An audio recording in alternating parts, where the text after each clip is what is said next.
अपना परिचय दीजिए। महेश त्रिवेदी, पत्रकार। गिरीश पांडे पूर्व मंत्री जो थे, उनका कल निधन हो गया था, उनका इतिहास क्या था पूरा?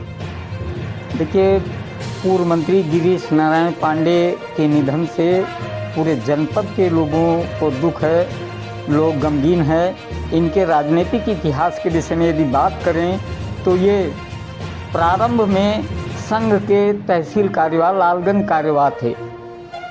उसके बाद इन्होंने सन 71 में यहाँ से इंदिरा गांधी जब चुनाव लड़ी, उनके सामने चुनाव लड़े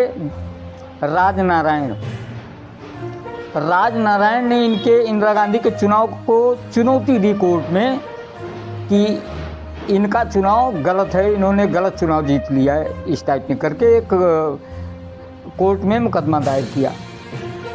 तो हुआ ये कि जब सुनवाई हुई तो उसमें गिरीश नारायण पांडे ने गवाही दी थी। गिरीश नारायण पांडे की गवाही के बाद में इनके चुनाव को, इनके यानी इंदिरा गांधी के चुनाव को अवैध घोषित कर दिया। अवैध घोषित होने के बाद में इंदिरा गांधी काफ़ी खफा रहीं, काफ़ी नाराज़ रहीं। इसके बाद उन्होंने क्या किया कि सन 75 में उन्होंने देश में इमरजेंसी लगा दी। इमरजेंसी लगाने के बाद में गिरीश नारायण पांडे को जेल भेज दिया गया। ये जेल में रहे और लगभग 5 महीने ये जेल में रहे। जेल में रहने के दौरान ही पड़ गया इंदिरा गांधी का दौरा। तो लालगंज से और ये डलमऊ की तरफ रेलवे लाइन बिछाने का काम था गिरीश नारायण पांडे के पास में। अब ये जेल में है तो काम उसको कराए कौन?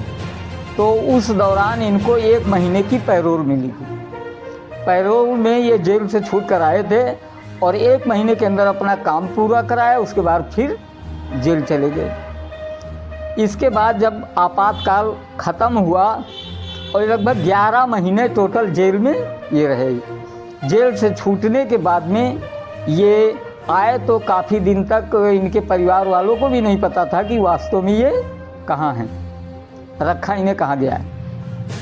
सन 1991 में जब विधानसभा चुनाव हुआ तो ये सरेनी विधानसभा क्षेत्र से भारतीय जनता पार्टी के प्रत्याशी बनाए गए। इनके चुनाव में प्रचार करने के लिए पूर्व प्रधानमंत्री अटल बिहारी वाजपेयी जी आए हुए। उसके बाद हुआ ये कि सन 92 में 15 अगस्त 1992 को लखनऊ के वीवीआईपी गेस्ट हाउस में एक बैठक थी।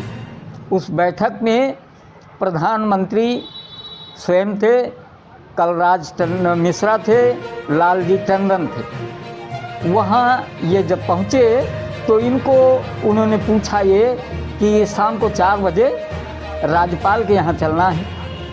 इन्होंने हाँ में सिर मिला दिया।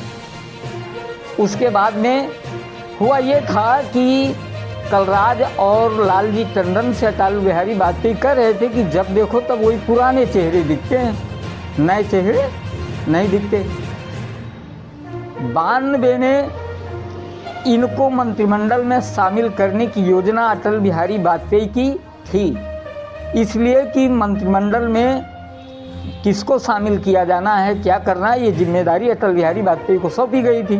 तो उन्होंने कहा कि 4 बजे जो है दावत है राज्यपाल के यहाँ, तो वहाँ आ जाना। इन्होंने हाँ में सिर हिला दिया और नियत समय पर ये पहुँच गए।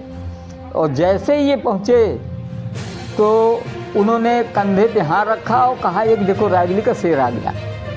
इनकी काफ़ी प्रशंसा की। इसके बाद में कल्याण जी की सरकार में इनको विधि एवं न्याय मंत्री बनाया गया। ये सब चलता रहा। इसके बाद में लोकसभा चुनाव जब आया, एक चुनाव जिसमें इन्होंने सोनिया गांधी के खिलाफ चुनाव लड़ा। सोनिया गांधी के खिलाफ इन्होंने काफ़ी ताकत के साथ में चुनाव लड़ा। भारतीय जनता पार्टी काफ़ी इनके साथ में लगी रही। ये बात अलग है कि उस चुनाव में इनको सफलता नहीं हासिल हुई थी। कुल मिलाकर यदि बात करें इनके सामाजिक और राजनीतिक जीवन दोनों की, तो दोनों ही बड़े साफ सुथरे थे।